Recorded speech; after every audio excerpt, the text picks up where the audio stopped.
So they're going to shut down the government over funds going to Ukraine. And this is a topic I think that's worth talking about because this whole war in Ukraine thing has started to bother me. And, you know, I want to be clear, I don't support Russia in this movement at all. But I do have a lot of questions about our support of Ukraine in this ongoing conflict. And if you've followed our channel back in 2019, I actually talked about the scenario of Russia invading Ukraine and why I thought it would happen within a couple of years. And it has. That video is actually censored. If you are a member of our Thinkers Club, you can have access to all of those old videos. Somebody made a comment the other day that I do a lot of fear mongering and nothing I ever say comes to fruition. But if you go back through those videos, you'll actually find all sorts of things. Like in October of 2019, I warned of a coming pandemic within the next year. When I get on here on As Man Thinketh, I like to talk about topics that I see, topics I don't see enough coverage of, and offer my opinion on those. And part of that is a side of independent journalism. I think that today, all of the journalism we see is mainly opinion. And it bothers me that the mainstream media has taken a one-directive approach to everything. And it doesn't give us the proper amount of resources that we need to be able to process information, which is something that this country was founded on. So I take my time to research a lot of these subjects, and then I do my own opinion videos on them. And those of you who watch the videos may have picked up on a few things.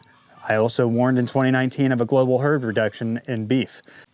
And I've continued to follow these stories as time has gone by. When the war first broke out in Ukraine, I had my hesitancies as to why we should be supporting them. One of those hesitancies goes back to our President of the United States. It's very clear, I think, to a lot of people that his business relationships with Ukraine are compromising, especially in a situation where we're sending billions of dollars over to Ukraine. And not all of this money is actually going to fight the war. We're paying for 57,000 salaries in Ukraine right now. We're paying for their small businesses to stay afloat. We're even paying for their crops that are going into the ground. And I realize that in a time of war, keeping up the economy of a country that is in war is important. I mean, that's an important tool, an important mechanism against war. But as we're sitting here as U.S. citizens facing the prospect of a government shutdown on October 1st, where thousands of people will not get paid, thousands of U.S. citizens, it makes you question, how far does this have to go in Ukraine? Even when you look at why the budget is such a big concern. We're at $33 trillion in debt, and we're paying $1 trillion a year in debt servicing, that's interest payments, etc. There are theories out there from global economists that say when we hit $50 trillion in debt, the U.S. dollar is going to collapse. By 2030, we'll have hit that $50 trillion and the U.S. dollar will collapse. It's going to impact every single one of us. We simply cannot afford the war in Ukraine. Somebody needs to remind the senator that we don't have any money. We're about $1.5 trillion in debt for this year. Over the last 3 months, we've accumulated almost $1 trillion in 3 months. The total is $33 trillion. So we don't have like an extra rainy day fund or a surplus we can send them. We have to borrow the money from China to send it to Ukraine. So no matter what your sympathies are in the war, and I'm sympathetic to Ukraine fighting off the Russian aggressors, but at the same time, I think it's irresponsible to think about their country before I think about my country. We have a government funding that needs to happen before September 30th. For them to hold that hostage and to say, oh, we'll close down, we're going to close down government unless you pass Ukrainian funding, we don't have the money. So I don't think it's a good idea for our country to continue borrowing. We've given them over, I think it's about $113 billion. This is another $24 billion. But, if you read between the lines, they'll tell you it'll last them about 2 to 3 months and they'll be back again. Every 2 to 3 months they're over here. He'll be here again today begging for more money. But like I said, I do understand that, the war in Ukraine in some way impacts the security of the West. And to be honest with you, I'm not completely sure that we have to have, Ukraine a certain way in order to protect the security of the West. I keep hearing that this is about protecting democracy. We're fighting for democracy, but what democracy are we fighting for? What kind of democracy has no election? So next year, Zelensky said he's not going to have an election because it would be inconvenient during the war and would be expensive. Well, the thing is, if you don't have elections, why in the world would we be supporting a country that's not a democracy? They've banned the political parties. They've invaded churches. They've arrested priests.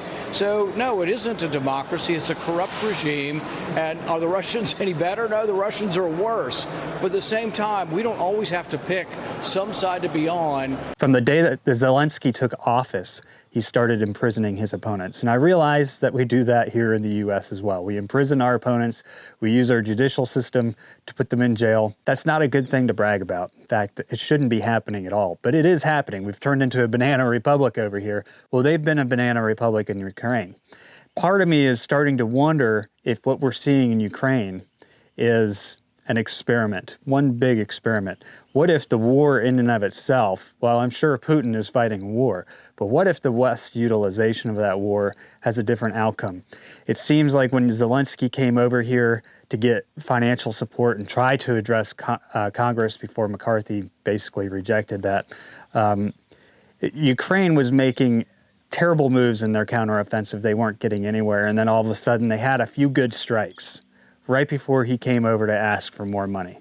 So we're now supposed to believe that Ukraine is going to win this war and we should give them more money because out of the blue they can make strikes that were actually effective.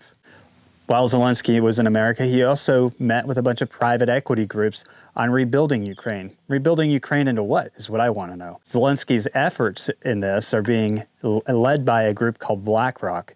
BlackRock, as we know, is very entrenched in the World Economic Forum. In fact, I don't think BlackRock would actually exist if it weren't for the World Economic Forum. You know, I get that Ukraine has to be rebuilt, and I understand that it has to come with private equity.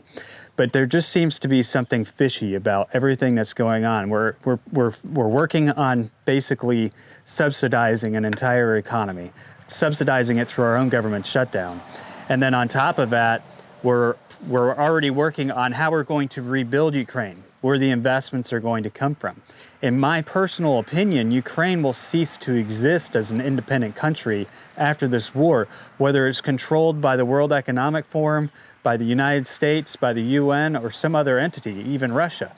Ukraine essentially is non-existent as a country. It can't exist because it's going to take so much funding from outside resources.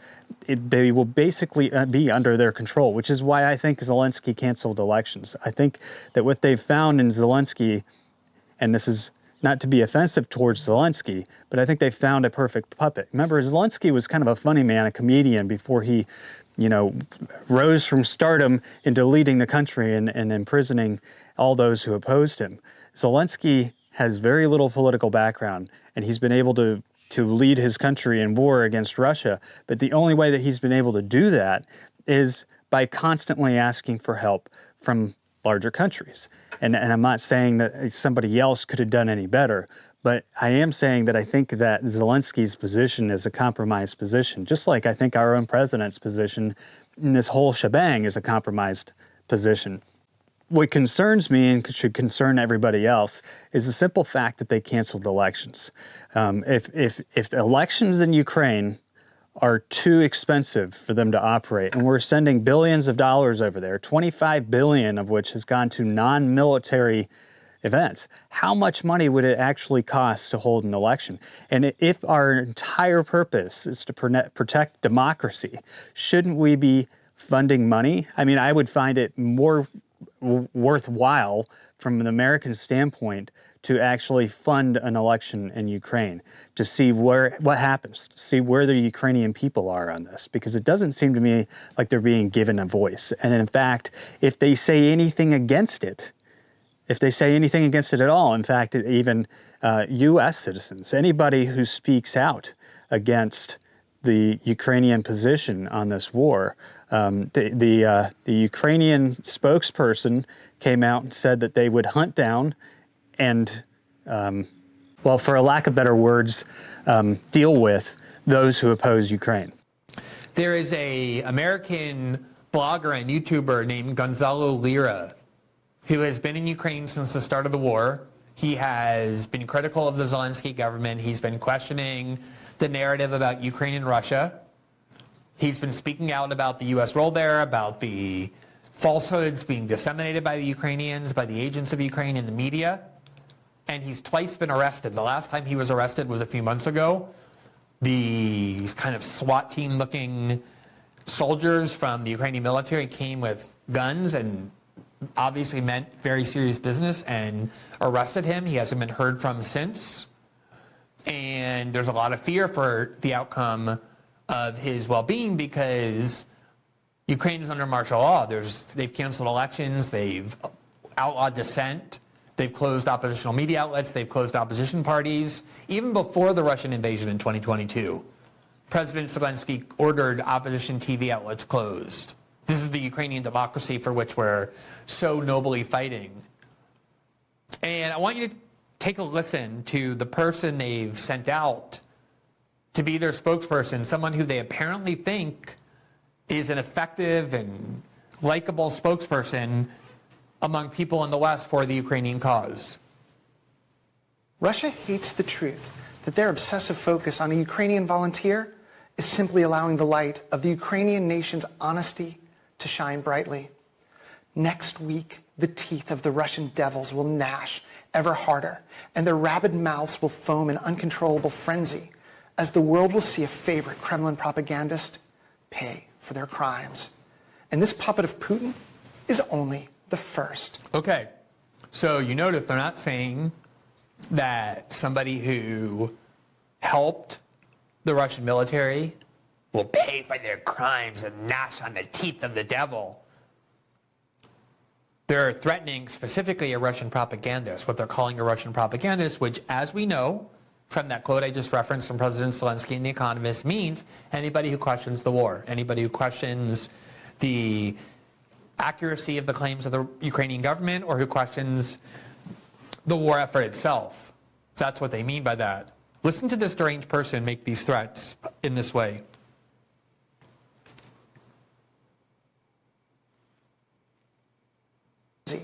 As the world will see a favorite Kremlin propagandist pay for their crimes. And this puppet of Putin is only the first. Russia's war criminal propagandists will all be hunted down, and justice will be served as we in Ukraine are led on this mission by faith in God, liberty, and complete liberation. Okay, so I don't know if you find that to be compelling or inspiring or something that you want to go and applaud, or if it attracts you to the Ukrainian cause. What I find interesting is that the Ukrainian government, and you can see here, let's put that on the screen, please, the video. You can see, let me go back to this one. You can see here that the person is speaking next to a logo for the Territorial Defense Forces. So this very much appears to be an official position of the Ukrainian government. They have some sort of military garb or some kind of like official insignia. I wouldn't be surprised if there was some like neo-Nazi picture on the back that's typical for this, although I don't know if that's the case with this person, but that is pretty deranged to me. And this was a message that went out just a couple weeks ago, and I realized about a week after the message went out, Zelensky fired that person because it became, newsworthy as he was here asking for money, and we see that their own spokesperson is basically targeting anybody for speaking out against you. I mean, that's very undemocratic. Why would we fund anybody like that?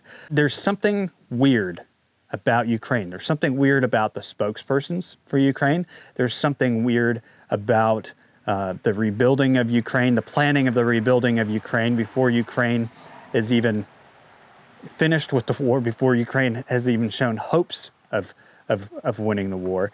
There's something fishy about the billions of dollars that have gone over there that are for the most part unaccounted for. We don't really know where any of that money is going.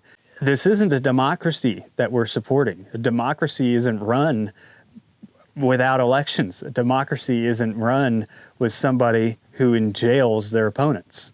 And like I said, I realize we're doing that in the U.S. We shouldn't be, but we are. I'm curious, though, and there are trade-offs. If we stop supporting Ukraine, Russia gains territory. Russia gains valuable territory, if you watch my video back from 2019, when it comes to the grain trade. And Russia is actually manipulating the grain trade, just as I said back in that 2019 video. If you noticed the wheat production in the U.S., it has gone off a cliff over the last several years. And a lot of that is because Russia's been pushing cheap wheat out into the economy, basically shutting down its competition. Nobody wants to grow wheat if they can't make a buck doing it, right? And what eventually is going to happen as he takes over control of Ukrainian territory, which is pretty big on wheat, he will end up controlling the wheat market. And we know about the great grain robbery that happened many years ago. To think that scenario could not play out again, I think it could. And I don't think that's his only reason. I'm just saying that would be one of the big reasons. I mean, that's always been a global commodity that they've had significant control over. Oil and gas, believe it or not, is another one with OPEC Plus that Russia has significant control over. Not all control, but significant. They become a significant player in what we pay for oil. I also realize that people like Adam Schiff, who have been kicking billions of dollars back to defense contractors for donations, would probably suffer some donations to their campaigns. But beyond all of those reasons, what is the primary interests that we have in supporting Ukraine? If this territory were to yield to Russia, what couldn't happen in corrective measures to global power that would actually hinder Western society? In my perspective, there's very little.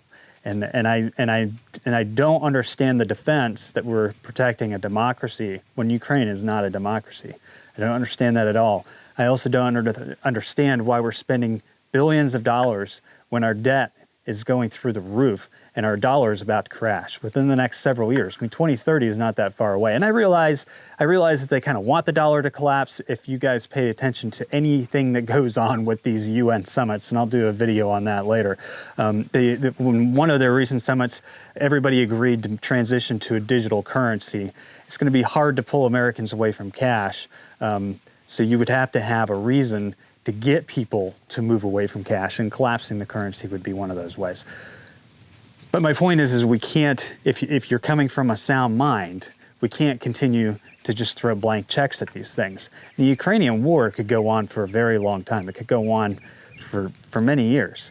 And I also think that there's something weird that's just happening there. And this is my opinion. I want your opinions down below, because I'm curious as to what other people are thinking. I don't necessarily think that I have the right thought process on this. And I do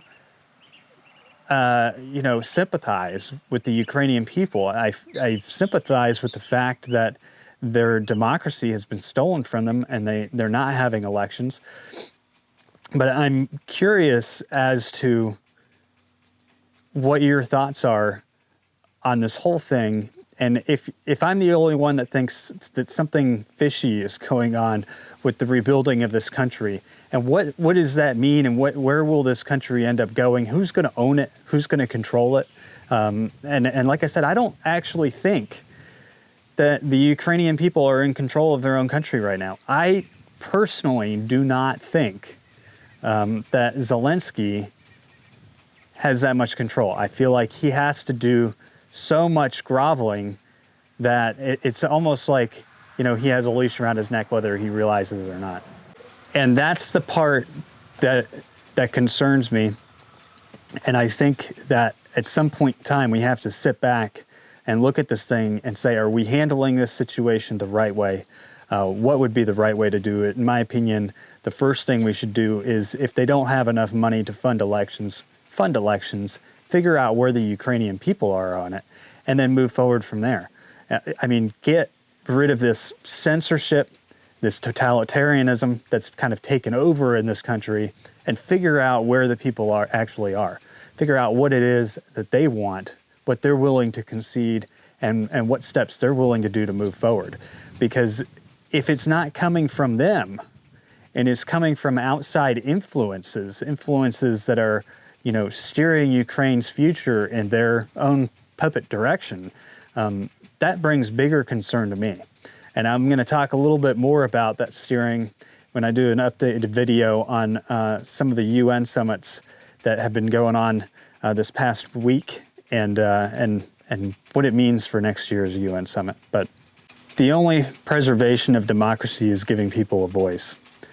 And I don't see that that is what is happening in Ukraine right now. And because of that, it has built a significant amount of distrust, in my perspective, of us continuing to fund the efforts over there in Ukraine without having, a proper direction of where this is going. And unfortunately, I don't think that there's much that's going to change my perspective on that.